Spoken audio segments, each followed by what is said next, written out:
Hello, welcome to the Comic Book Commentary. I'm Bo Leidig, and this week we're going to be taking a look at Spawn number 2. I have a complete run of Spawn, so I've decided that I'm going to take the first Monday of every month to take a look at the next issue of Spawn in the series. And with 30 years of back issue, that gives me a lot of video content to make on this series. May never finish it, but we'll give it a try anyway. Let's zoom in and take a closer look.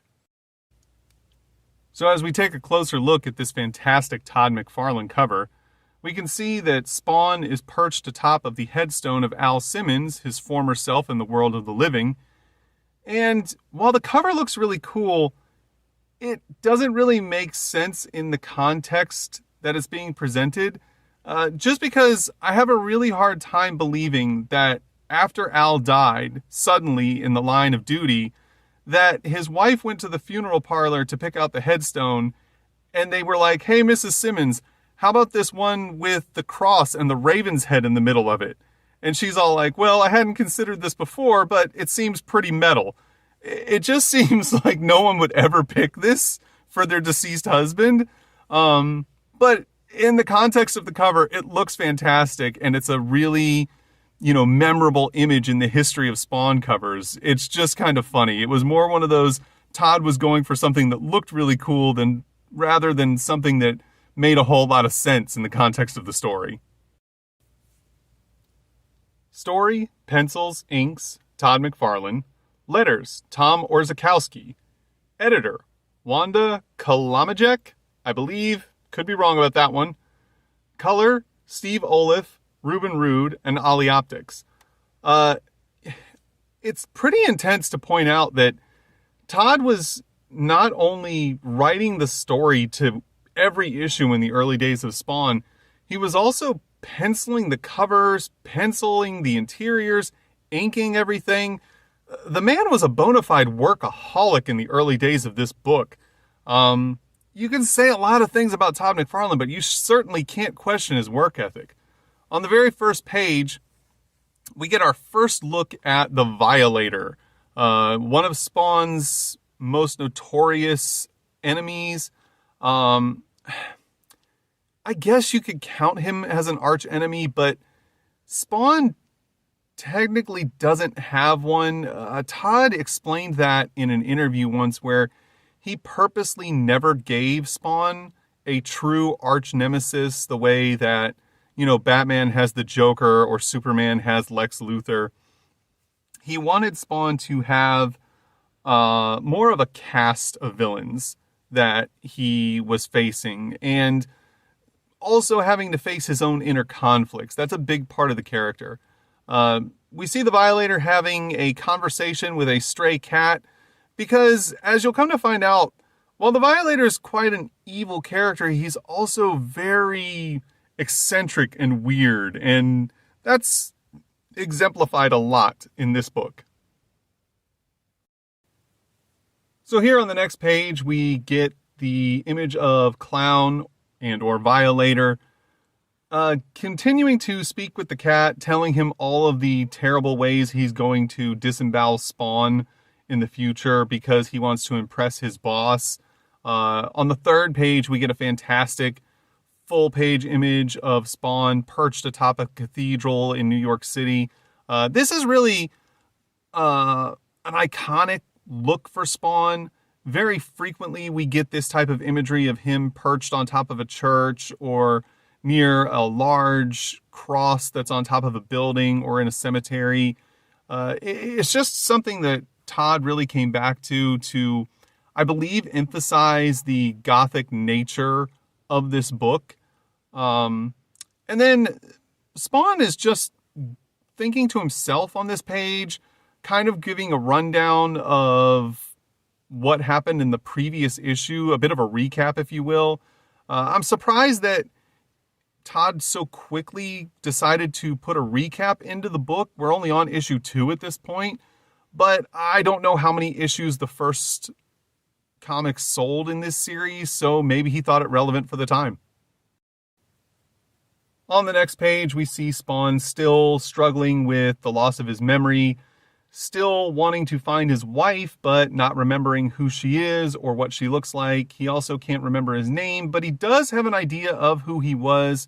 He can remember that he was in the military. He was a black man, and that he was betrayed.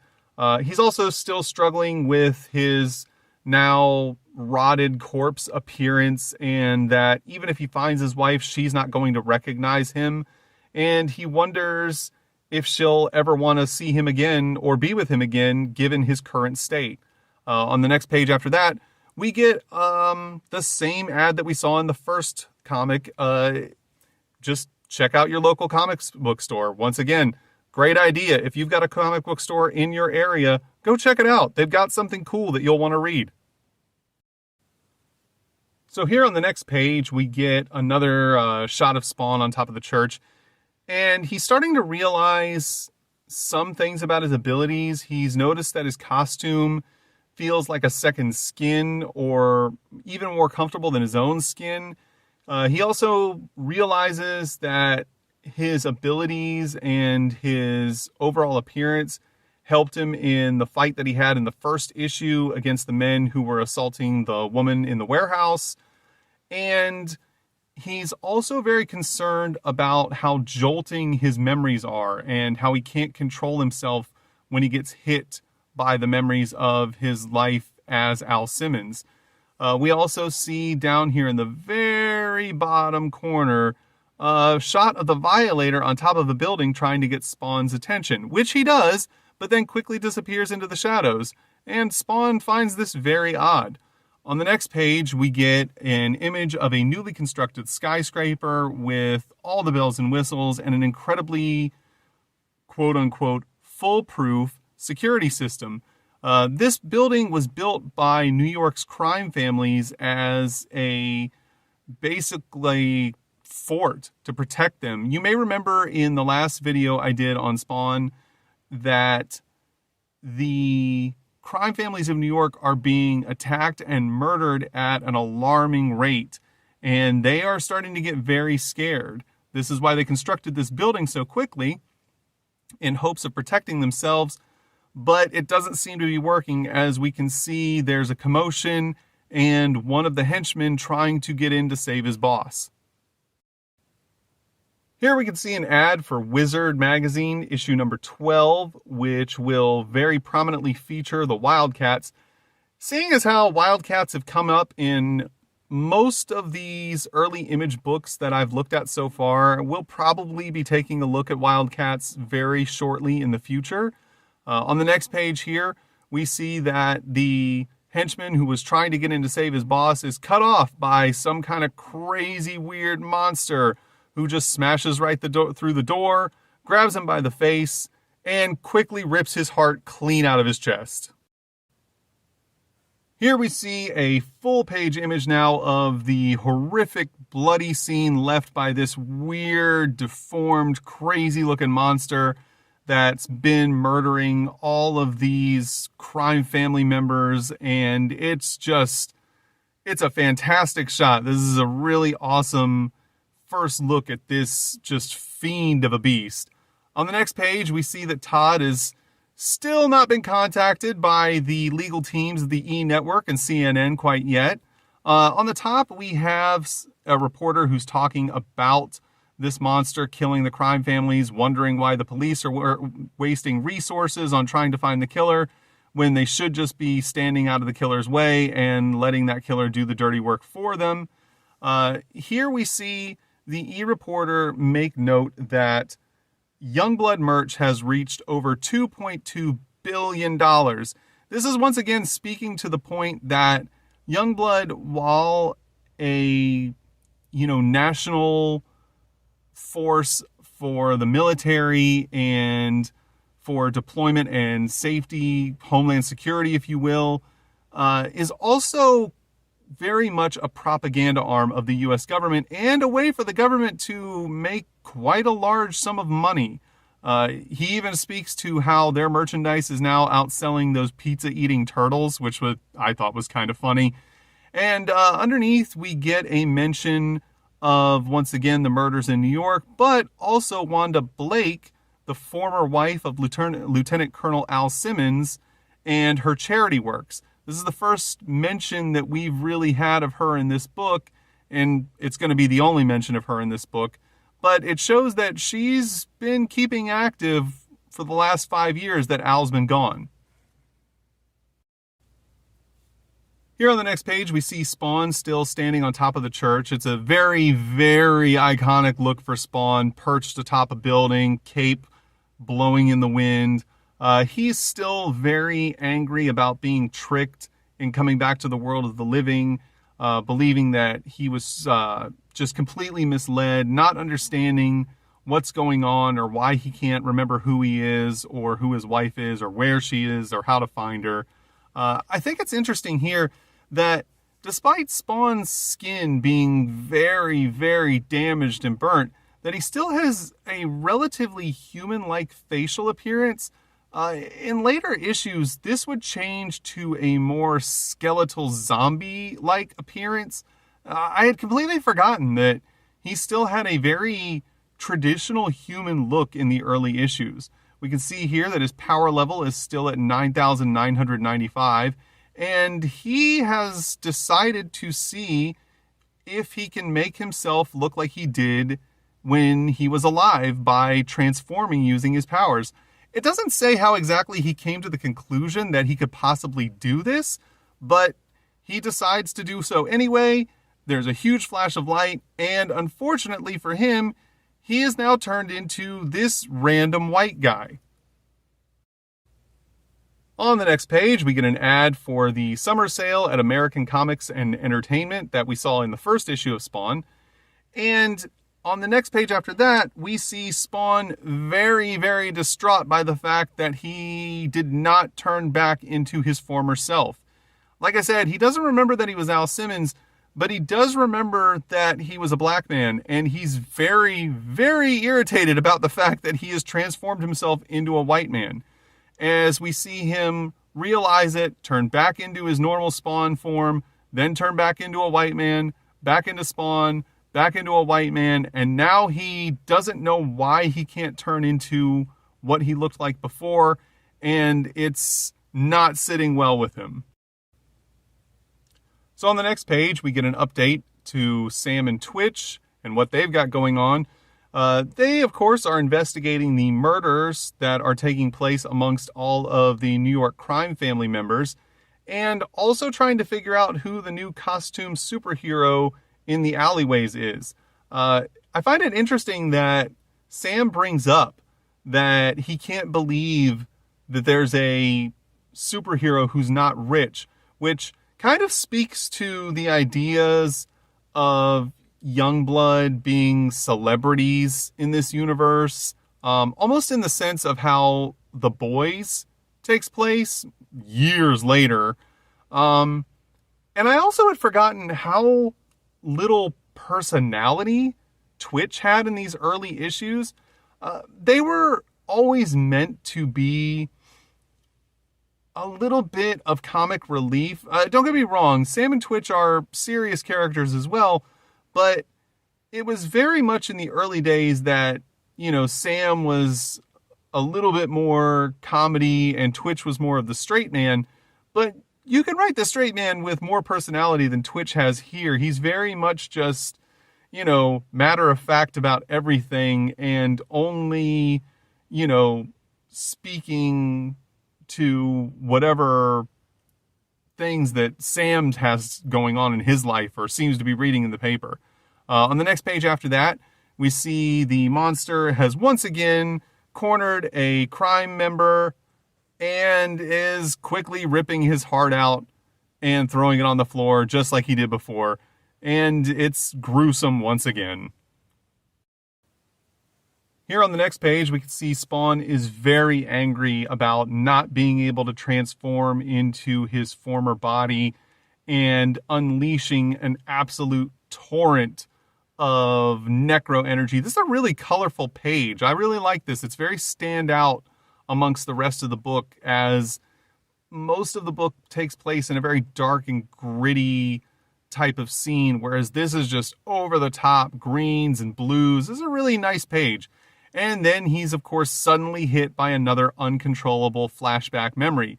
But it should be pointed out that in this one, he remembers one important name, Jason Wynn. Jason Wynn was his boss in the U.S. military and one of the men most responsible, if not the most responsible, for betraying him.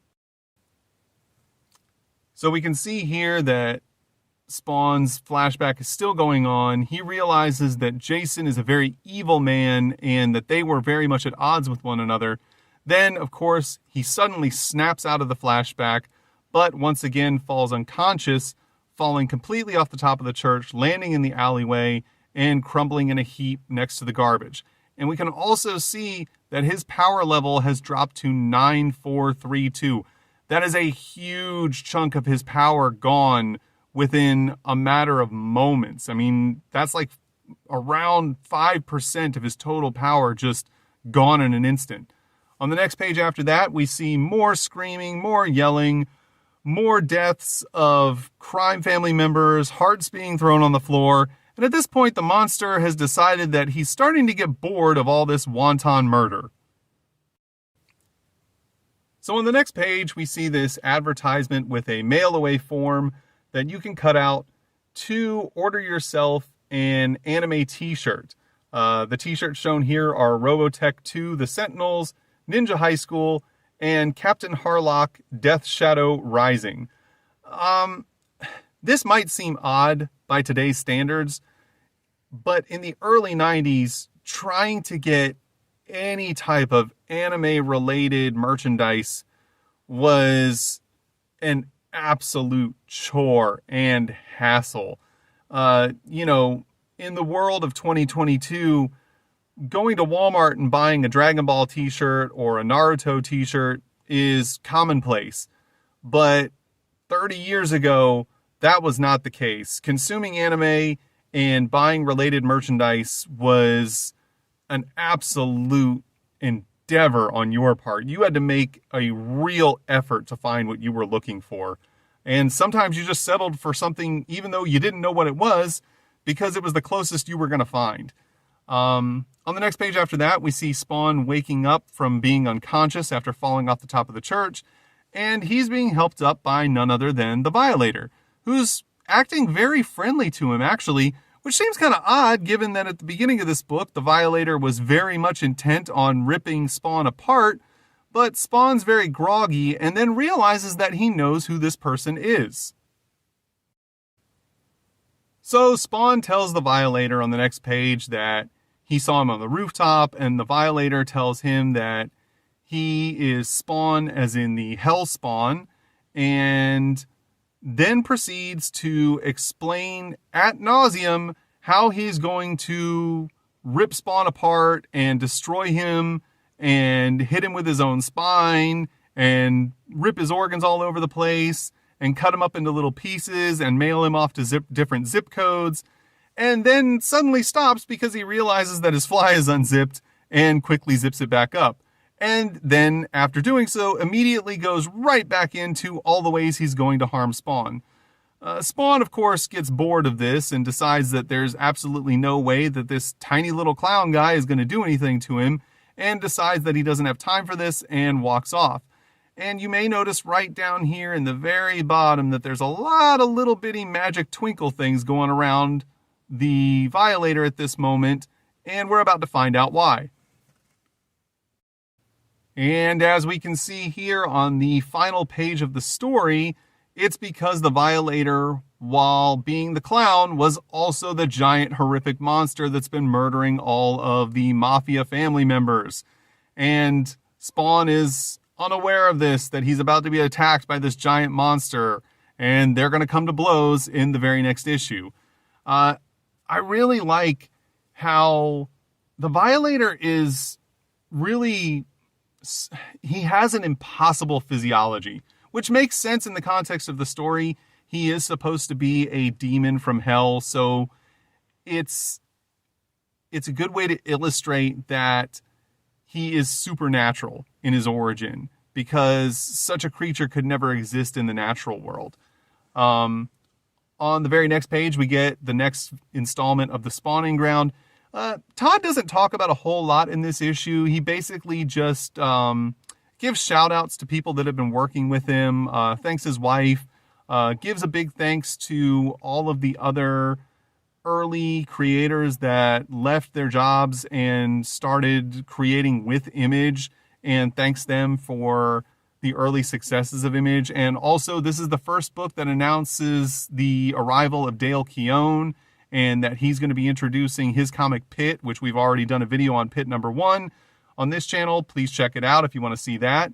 And then in the bottom right-hand corner, we get this cool black and white image of the cover of Spawn #3. So here on the next page, we get this really cool Spawn full-page pinup by Rick Lenardi and Scott Williams. It looks pretty neat. And on the following page, we get an advertisement for the comic book Leatherstocking. And I can honestly say, I have never in my life seen a single issue of this book ever. I've looked through tons of back issues in lots of different comic book stores, and this one is not ringing a bell at all. If any of you watching this video have ever heard of this book or seen it somewhere and know what it's about, feel free to talk about it in the comments. I'd actually like to hear what this book was about. So here on the next page, we see an ad for Robotech 2, The Sentinels, which I believe was based on the Americanized Robotech storyline and not the original Macross source material. I'm not certain about that, though. If you have any information about that, and if you read that comic, please let me know down in the comments. I'm very interested in what they did with this book. And then on the next page, we get another ad for The Protectors from Malibu Comics, which I know it's not the Justice League, but man, it sure seems like it's just a cheap imitation of the Justice League, which may be why I've never come across an issue of The Protectors ever. If I do, I'll probably pick it up just to see what it was about, but it doesn't seem like it was a book that was really all that celebrated amongst comic book readers. On the last page of the book, we get an advertisement for the Savage Dragon. I unfortunately do not have a full collection of the entire run of Savage Dragon. I have a mostly full collection. I think there's about 10 issues that I'm missing and currently looking for. And once I find those, I'll probably start going into checking out Savage Dragon books here on the channel. But I don't want to get started in it until I have all my ducks in a row on that. And then on the reverse inside cover, we once again get an ad for the 1/900 numbers, which I talked about in the very first video that I did on the channel and the very first issue of Spawn. And that was Spawn issue #2 from June 1992. It was interesting to read this again. One of the things I noticed for the first time that I guess just escaped me up until this point was that in the clown form, the Violator still only has 3 fingers. I know that may not seem like a big deal, but I just thought it was a really unique touch that he has only 3 fingers in both his human and demon form. There was a lot covered in this book as far as story progression, the introduction of a very prominent villain, Spawn gaining back memories of important characters, Jason Wynn especially. It was really nice to go back and read this book again. If you enjoyed today's video, please take a moment to like, comment, and subscribe. And thanks for taking the time to watch. I'll see you next time. Have a great day.